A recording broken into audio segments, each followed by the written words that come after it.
അസ്സലാമു അലൈക്കും വറഹ്മത്തുള്ളാഹി തആല വബറകാതുഹു. സഹോദരന്മാരെ, ആദ്യമേ പറയട്ടെ, ഈ വീഡിയോ നിങ്ങൾ സ്കിപ്പ് ചെയ്യാതെ സാവധാനം നിങ്ങൾ ക്ഷമിച്ച് കേൾക്കാൻ ശ്രമിക്കണമെന്ന് ഞാൻ ഓർമ്മപ്പെടുത്തുകയാണ്. നിങ്ങളൊന്ന് ഈ വീഡിയോ ഒന്ന് ലൈക്ക് ചെയ്ത് കാണണം ഇൻഷാ അല്ലാഹ്.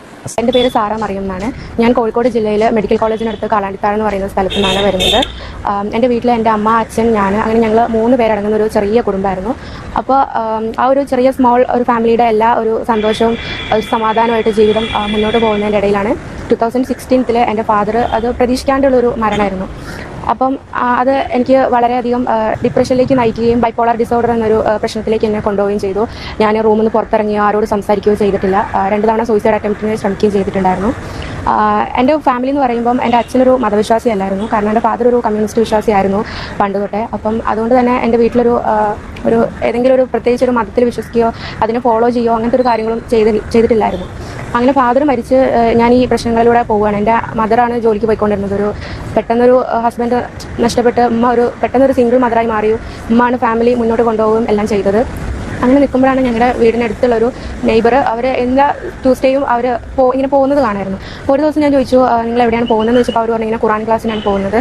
അപ്പോൾ എനിക്ക് എങ്ങനെയെങ്കിലും എൻ്റെ വീട്ടിൽ നിന്ന് പുറത്തിറങ്ങുന്ന ഒരു ചിന്തയിലാണ് ഞാൻ അവരോട് ചോദിച്ചു, ഞാൻ നിങ്ങളുടെ കൂടെ ഖുറാൻ ക്ലാസ്സിന് വന്നോട്ടെ, എന്തെങ്കിലും പ്രശ്നം ഉണ്ടാവുമോ എന്നുള്ളത്. കാരണം ഞാനൊരു അന്യമതസ്ഥയായിട്ടുള്ളൊരു കുട്ടിയായിരുന്നല്ലോ. അപ്പോൾ ഒരു വന്നാൽ കുഴപ്പമൊന്നുമില്ല. അങ്ങനെ നിൽക്കുമ്പോഴാണ് ഞാൻ ഉമ്മനോട് ചോദിച്ചു, ഉമ്മ ഞാനിങ്ങനെ പോയിക്കോട്ടെ. അപ്പോൾ ഉമ്മ സമ്മതിച്ചു പോയിക്കോ എന്നുള്ളത്. അപ്പോൾ ഞാൻ ഒരിക്കലും ഇസ്ലാം ആവണമെന്നോ അങ്ങനെ ഒരു ചിന്തയോട് കൂടിയല്ല ഞാൻ ആ വീട്ടിൽ നിന്ന് അവരുടെ കൂടെ ക്ലാസ്സിന് പോയത്. അങ്ങനെ ഞാൻ ക്ലാസ്സിന് പോയതിന് ശേഷം ഫസ്റ്റ് ക്ലാസ് കേട്ടപ്പം എൻ്റെ ലൈഫിൽ ഏറ്റവും സമാധാനവും സന്തോഷമുള്ളൊരു ദിവസമായിരുന്നു അത്. എനിക്കത് എങ്ങനെ എക്സ്പ്രസ് ചെയ്യണമെന്ന് അറിയില്ല. കാരണം അത്രയും എനിക്കൊരു സമാധാനം എൻ്റെ ജീവിതത്തിൽ കിട്ടിയിട്ടുള്ളൊരു ദിവസമില്ല അത്രയും കാലത്തിൻ്റെ ഇടയ്ക്ക്. അപ്പോൾ അന്ന് ഖുറാൻ ക്ലാസ്സിൽ മൗലവി പറഞ്ഞ കാര്യങ്ങളും എല്ലാം കേട്ടപ്പോൾ എനിക്ക് ജീവിതത്തിലൊരു പുതിയ പ്രതീക്ഷ കിട്ടുന്ന പോലെ തോന്നി, അല്ലെങ്കിൽ ഒരു സമാധാനം എനിക്ക് ജീവിതത്തിലേക്ക് വരുന്ന പോലെ തോന്നി.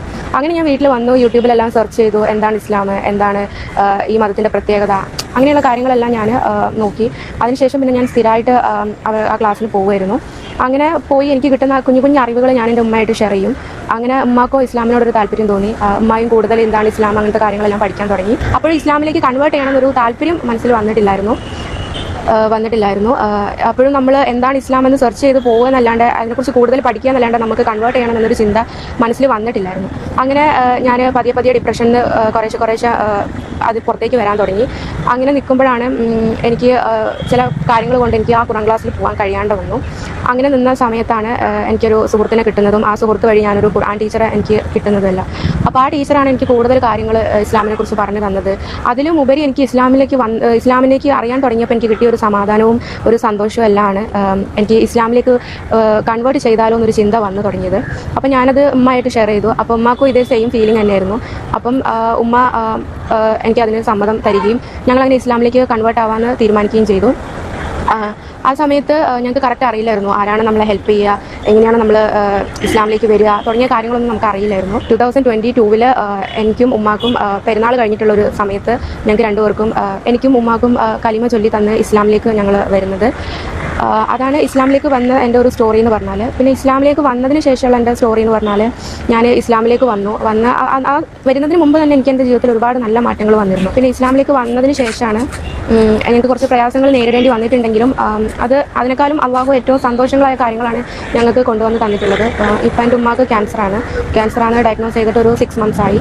എന്നാലും ഉമ്മാക്ക് മറ്റൊരു രോഗികളെ മാതിരി ഒരു പ്രശ്നങ്ങളോ കാര്യങ്ങളോ ഒന്നും റബ്ബ് തന്നിട്ടില്ല. കാരണം ഉമ്മാക്ക് അത് ഹാൻഡിൽ ചെയ്യുന്ന രീതിയിൽ തന്നെയാണ് റബ്ബ് അത് കൊടുത്തിട്ടുള്ളത്. ഉമ്മയും അതിനെ പോസിറ്റീവായിട്ട് തന്നെയാണ് കണ്ടിട്ടുള്ളത്. അപ്പോൾ ഞാൻ ഫസ്റ്റ് ഡേ ക്ലാസ് പോയപ്പോൾ തൊട്ട് കേട്ട് തുടങ്ങിയതാണ്, തീർച്ചയായും ഒരു പ്രയാസത്തിൻ്റെ കൂടെ ഒരുപാട് എളുപ്പങ്ങൾ ഉണ്ടാവും എന്നുള്ളൊരു വാക്ക്. അപ്പോൾ അതെൻ്റെ ലൈഫിൽ അള്ളാഹ് എത്തിച്ച് ശരിക്കും അത് അള്ളാഹ് കാണിച്ചു തരുന്നുണ്ട്.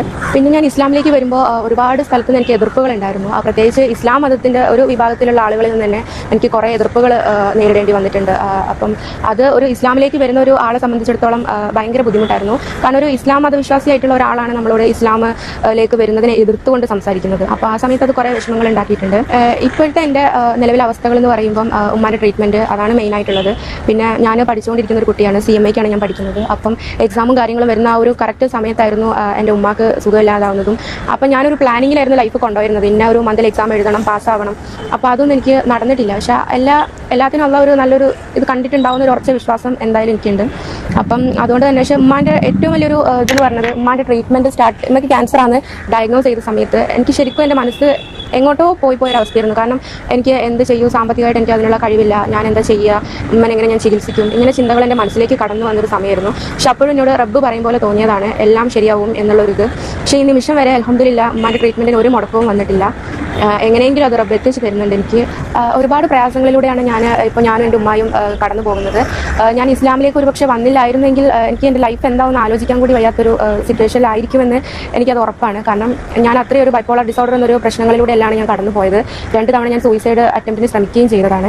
അപ്പോൾ ഇസ്ലാമിലേക്ക് വന്നപ്പോഴാണ് അള്ളാഹുവിൻ്റെ മഹത്വം എന്താണെന്നും ഏകദൈവ വിശ്വാസം എന്താണെന്നും അതിലും ഉപരി നമ്മുടെ കൂടെയൊക്കെ അള്ളാഹു ഉണ്ടെന്നും നമുക്ക് മരണശേഷം ഒരു പരലോക ജീവിതം ഉണ്ടെന്നും അതിലേക്കാണ് നമ്മൾ നമ്മുടെ ജീവിതം ജീവിക്കേണ്ടതെന്നും ഞാൻ മനസ്സിലാക്കിയത് ഇസ്ലാമിലേക്ക് വന്ന ശേഷമാണ്. ഇപ്പോൾ ഈ അനുഭവിക്കുന്ന പ്രയാസങ്ങൾക്കെല്ലാം അവിടെ അതിനുള്ള പ്രതിഫലം റബ്ബ് ഒരുക്കി വെച്ചിട്ടുണ്ടാവും എന്നുള്ളത് ഉറപ്പാണ്. ക്യാൻസർ ആണെന്ന് അറിഞ്ഞപ്പോൾ തൊട്ട് ഉമ്മ ഭയങ്കര ടെൻഷനിലായിരുന്നു. കാരണം ട്രീറ്റ്മെൻറ്റും കാര്യങ്ങളും ക്യാൻസർ എന്ന് പൊതുവെ കേൾക്കുമ്പോൾ തന്നെ ഒരു വല്ലാത്തൊരു ഒരു ഭീതിയാണ് ആളുകൾക്കിടയിലുള്ളത്. അപ്പോൾ ഒരു ദിവസം എൻ്റെ ഖുറാൻ ടീച്ചർ ഉമ്മാനെ വിളിച്ചിട്ട് ഇങ്ങനെ ഉമ്മ ഭയങ്കര വിഷമിച്ചിരിക്കുന്ന സമയത്ത് ഉമ്മാനോട് പറഞ്ഞു, ഉമ്മ ഏറ്റവും ഭാഗ്യവതിയായിട്ടുള്ള സ്ത്രീയാണ്. കാരണം ഇസ്ലാമിലേക്ക് വന്ന് ആ ഒരു കുറച്ച് ടൈമിനുള്ളിലാണ് ഉമ്മക്ക് റബ്ബ് ഈ രോഗം കൊടുക്കുന്നത്.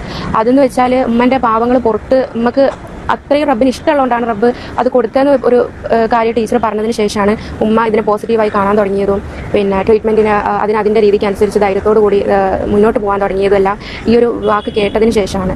അപ്പോൾ തീർച്ചയായും റബ്ബ് നമുക്ക് എന്ത് പ്രയാസങ്ങൾ തന്നാലും അതൊരു പരീക്ഷണമാണ്. നമുക്ക് എന്ത് പരീക്ഷണങ്ങൾ തന്നാലും നമുക്ക് അതിനൊരു നല്ലൊരു സന്തോഷമുള്ളൊരു ലൈഫ് പഠിച്ചാൽ നമുക്ക് എന്തായാലും തന്നിരിക്കും. അതെൻ്റെ ഈ ഇത്രയും ഒരു ഞാൻ ഇസ്ലാം സ്വീകരിച്ചിട്ട് 1 year ആയിട്ടുള്ളൂ എങ്കിലും ഞാൻ ഇതിനെക്കുറിച്ച് സെർച്ച് ചെയ്യാനും കാര്യങ്ങൾ അറിയാനൊക്കെ ഒരു 5 years ആയിട്ട് ഞാൻ ശ്രമിക്കുന്നുണ്ടായിരുന്നു. അപ്പോൾ ഒരു 7 years ആയിട്ട് എനിക്ക് അറിയാവുന്ന കാര്യമാണ്. കാരണം ഇസ്ലാം എന്നുള്ളത് അല്ലെങ്കിൽ അള്ളാഹു എന്നുള്ളത് നമ്മളെ കുറച്ച് പരീക്ഷിച്ചാലും നമുക്ക് ഏറ്റവും മികച്ചത് തന്നെ നമുക്ക് തരുന്നുള്ളത്. അപ്പോൾ അതിന് നമ്മൾ അള്ളാഹിനെ എപ്പോഴും ഓർത്തുകൊണ്ടിരിക്കുക. നിസ്കരിക്കുമ്പോഴാണ് എനിക്ക് ലൈഫിൽ ഏറ്റവും കൂടുതൽ എനിക്ക് എന്ത് വിഷമമുണ്ടെങ്കിലും ഞാൻ നമസ്കരിക്കുകയാണ് ചെയ്യുക. അപ്പോൾ ആ സമയത്താണ് എനിക്ക് ഏറ്റവും കൂടുതൽ സമാധാനം എന്ന് പറയുന്നത് കിട്ടുക. കുറച്ച് നേരം റബ്ബിൻ്റെ നമ്മൾ നിസ്കരിക്കുമ്പോൾ റബ്ബ് ഏറ്റവും നമ്മൾ അടുത്തുണ്ടെന്ന് പറയാം.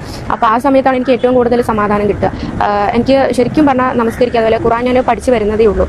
എന്നാലും ഖുറാൻ ഞാൻ അത്രയും കഷ്ടപ്പെട്ടിട്ടാണ് ഞാൻ ഓതി പോകല്. അപ്പോൾ ആ സമയത്തൊക്കെ നമുക്കൊരു സമാധാനം, ഒരു സ്ട്രെങ്ത് എല്ലാം നമുക്ക് ഈ നമസ്കാരത്തിലൂടെയും ഖുറാനിലൂടെയും നമുക്ക് കിട്ടുന്നുണ്ട്. പിന്നെ ഇസ്ലാമിൽ എനിക്ക് ഏറ്റവും ഒരു നല്ല കാര്യം അല്ലെങ്കിൽ ഒരു പ്രധാനപ്പെട്ട ഒരു കാര്യം, എന്നെ ഏറ്റവും കൂടുതൽ ആകർഷിച്ച കാര്യം എന്തെന്ന് വെച്ചാൽ ഏകദൈവ വിശ്വാസമാണ്.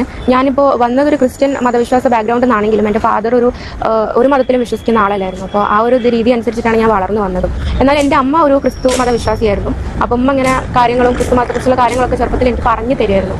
അപ്പോൾ എന്നെ ഏറ്റവും കൂടുതൽ ഇവിടെ ഇസ്ലാമിലേക്ക് ഞാൻ വരുന്നതിന് മുന്നേ ഞാൻ ചിന്തിച്ചൊരു കാര്യം ഏകദൈവ വിശ്വാസം എന്നുള്ളൊരു കൺസെപ്റ്റ് തന്നെയാണ്.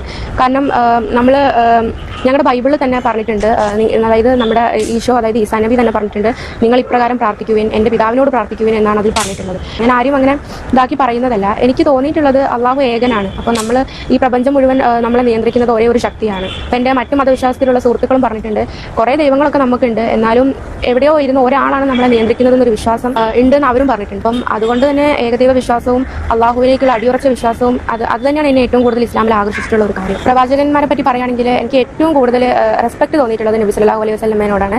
കാരണം നമ്മൾ ഈ പരീക്ഷണങ്ങളൊക്കെ നേരിടുമ്പോൾ ഞാൻ എപ്പോഴും ചിന്തിക്കാറുണ്ട്, നബി സല്ലല്ലാഹു അലൈഹി വസല്ലം നേരിട്ട പരീക്ഷണങ്ങളുടെ ഒരു ശതമാനം പോലും നമുക്ക് റബ്ബ് തരുന്നില്ല. അപ്പോൾ നബിൻ്റെ ചര്യകളാണ് നമ്മൾ പിന്തുടരേണ്ടത്. നബി എന്താണോ പറഞ്ഞിട്ടുള്ളത് അതാണ് നമ്മൾ ചെയ്യേണ്ടത്. ഏറ്റവും കൂടുതൽ തെറ്റിദ്ധരിക്കപ്പെട്ടിട്ടുള്ള ഒരു ചരിത്രം എന്ന് പറയുന്നത് നബി സല്ലല്ലാഹു അലൈഹി വസല്ലമയുടേതാണ്. അപ്പോൾ നമ്മൾ ശരിയായ രീതിയിൽ നബി സല്ലല്ലാഹു അലൈഹി വസല്ലമയുടെ ചരിത്രം പഠിക്കുകയാണെങ്കിൽ നമുക്ക് മനസ്സിലാവും. കാരണം നബീനെ പോലെ ഒരു മനുഷ്യൻ ഈ ഭൂമിയിൽ ഉണ്ടാവും തന്നെ സംശയമാണ്. കാരണം അത്രയും നബി സല്ലല്ലാഹു അലൈഹി വസല്ലം നബിൻ്റെ ജീവിതം കൊണ്ട് നമുക്ക് ഒരുപാട് നല്ല കാര്യങ്ങൾ പറഞ്ഞു തന്നിട്ടുണ്ട്. ഞാൻ ഇസ്ലാമിലേക്ക് വരുമ്പം എനിക്ക് ഏറ്റവും കൂടുതൽ പ്രശ്നം ഉണ്ടായ ഒരു കാര്യം എന്ന് വെച്ചാൽ ഞാനൊരു ക്രിസ്തുമതത്തിൽ നിന്ന് വന്ന ഒരാളാണ്. ആ സമയത്ത് ഏകദൈവ വിശ്വാസത്തിൽ ഉറച്ച് വിശ്വസിച്ചിട്ട് നമ്മൾ വരുമ്പം ചില വിഭാഗങ്ങളിലുള്ള ഈ സിയാറത്ത് ചെയ്യൽ ഇങ്ങനത്തുള്ള കാര്യങ്ങൾ എനിക്ക് ആദ്യം ഭയങ്കര കൺഫ്യൂഷൻ ആയിരുന്നു ഉണ്ടാക്കിയത്. കാരണം നമ്മൾ ഏകദൈവത്തിൽ വിശ്വസിച്ച് വരുമ്പം ഇവിടെ എന്താ ഇങ്ങനെ ഒരു കാര്യം എന്നുള്ളത് എനിക്ക് ആദ്യം ഒരുപാട് കൺഫ്യൂഷൻ ഉണ്ടാക്കിയ ഒരു കാര്യമായിരുന്നു. അത് ഇസ്ലാമിലേക്ക് പുതുതായിട്ട് വരുന്ന ഒരാളെ സംബന്ധിച്ച് അത് അത്രയും പ്രശ്നങ്ങളുള്ള ഒരു കാര്യമാണ്. ഞാൻ ക്രിസ്തുമത വിശ്വാസത്തിൽ നിന്ന് വന്ന സമയത്ത് അവിടെ 3 പേരോടാണ് നമ്മൾ പ്രാർത്ഥിക്കുന്നതും കാര്യങ്ങളെല്ലാം ചോദിക്കുന്നതും. അപ്പോൾ അങ്ങനെ ഞാൻ ഇസ്ലാമിലേക്ക് വന്ന സമയത്ത് എനിക്ക് ഖബറിൽ പോയിട്ട് ചോദിക്കുന്നതും പ്രാർത്ഥിക്കുന്നതും ഇതെല്ലാം എനിക്ക് ആദ്യം നല്ല കൺഫ്യൂഷൻ ഉണ്ടാക്കിയിരുന്നു. പിന്നെ ഞാൻ ഖുറാൻ്റെ പരിഭാഷ വായിക്കുകയും ഒരുപാട് പുസ്തകങ്ങൾ വായിക്കുകയും ചെയ്തതിലൂടെയാണ് എനിക്ക് തൗഹീദ് കിട്ടുകയും ഞാൻ അതിൽ അടിയുറച്ച് വിശ്വസിക്കുകയും ഞാൻ ചെയ്തത്. തൗഹീദ് എന്ന് പറയുന്നത് എനിക്ക് ആദ്യം കറക്റ്റ് അറിയില്ലായിരുന്നു എന്താണ് എന്നുള്ളത്. ഞാൻ പിന്നെ അതിനെക്കുറിച്ച് ഒരുപാട് റിസർച്ചൊക്കെ ചെയ്തിട്ടാണ് എനിക്ക് പിന്നെ മനസ്സിലായത് തൗഹീദ് എന്ന് പറഞ്ഞാൽ ഏകദൈവ വിശ്വാസമാണ്. അള്ളാഹു അള്ളാഹുവിൽ അടിയുറച്ച് വിശ്വസിക്കുക. നമുക്ക് എന്ത് സംഭവിച്ചാലും എന്ത് ജീവിതത്തിൽ നടന്നാലും നമ്മുടെ കാര്യങ്ങൾ തീരുമാനിക്കുന്നതും നമുക്ക് വേണ്ട കാര്യങ്ങൾ ചെയ്തു തരുന്നതും എല്ലാം നമ്മുടെ റബ്ബാണ്. അപ്പോൾ തൗഹീദാണ് നമുക്ക് ജീവിതത്തിൽ വേണ്ടതും തൗഹീദിലേക്കാണ് നമ്മൾ ക്ഷണിക്കേണ്ടതും. എൻ്റെ ഈ വീഡിയോ കാണുന്ന ആളുകളോട് എനിക്ക് പറയാനുള്ളത്, ഞാൻ ഇസ്ലാമിലേക്ക് വന്ന സമയത്ത് എനിക്ക് ഏറ്റവും കൂടുതൽ എതിർപ്പ് വന്നത് ഇസ്ലാമിലെ ഒരു വിഭാഗം ആളുകളോടാണ്. അപ്പോൾ അതൊരിക്കലും അങ്ങനെ ചെയ്യാൻ പാടില്ല. കാരണം നമ്മൾ ഇസ്ലാമിലേക്ക് ഒരാൾ വരുമ്പോൾ അവരെ അത്രയും മാക്സിമം സപ്പോർട്ട് ചെയ്ത് അവർക്ക് വേണ്ട അറിവുകൾ കൊടുത്ത് അവരെ കൊണ്ടുവരികയാണ് വേണ്ടത്. അപ്പോൾ എനിക്കത് ഒരുപാട് വിഷമങ്ങൾ ഉണ്ടാക്കിയിട്ടുണ്ട്. കാരണം ഇസ്ലാമിൽ തന്നെ എന്നെ ഇങ്ങനെ പറയുമ്പോൾ ഇത് ശരിയാണോ എന്ന് വരെ എനിക്ക് ഡൗട്ട് തോന്നിയൊരു സന്ദർഭങ്ങളെല്ലാം ഉണ്ടായിട്ടുണ്ട്. എന്നാലും അള്ളാഹ് വിചാരിച്ചു, അതുകൊണ്ട് ഞാൻ ഇസ്ലാം സ്വീകരിച്ചു, ഇത്രയും ഒരു ഇതിലേക്ക് എത്തി. ഇനിയും മരണം വരെ ഇസ്ലാമിൽ അടിയുറച്ച് വിശ്വസിച്ച് മുന്നോട്ട് പോകണമെന്ന് തന്നെയാണ് ഉള്ളത്. പിന്നെ നോൺ മുസ്ലിം ആയിട്ടുള്ള ആളുകളോട് എനിക്ക് പറയാനുള്ളത്, നിങ്ങൾ ഇസ്ലാമിൻ്റെ ചരിത്രം വായിക്കുക, നബി സല്ലല്ലാഹു അലൈഹി വസല്ലമയുടെ ചരിത്രം വായിക്കുക. അറ്റ്ലീസ്റ്റ് ഇസ്ലാം എന്താണെന്നൊന്ന് അറിയാൻ ശ്രമിക്കുക. ഇസ്ലാമിനെ കുറിച്ച് അറിവില്ലാത്തതാണ് പലർക്കും ഇസ്ലാമിനോട് കടുത്ത ഒരു തെറ്റിദ്ധാരണകളും കാര്യങ്ങളും ഉണ്ടാവാനുള്ള ഒരു മെയിൻ കാരണം. ഖുർആൻ പരിഭാഷകൾ വായിക്കുക, ഇസ്ലാമിൻ്റെ ചരിത്രം എന്തെങ്കിലും അറിയാൻ ശ്രമിക്കുക. അറ്റ്ലീസ്റ്റ് നമ്മൾ നബി സല്ലല്ലാഹു അലൈഹി വസല്ലമയുടെ ചരിത്രം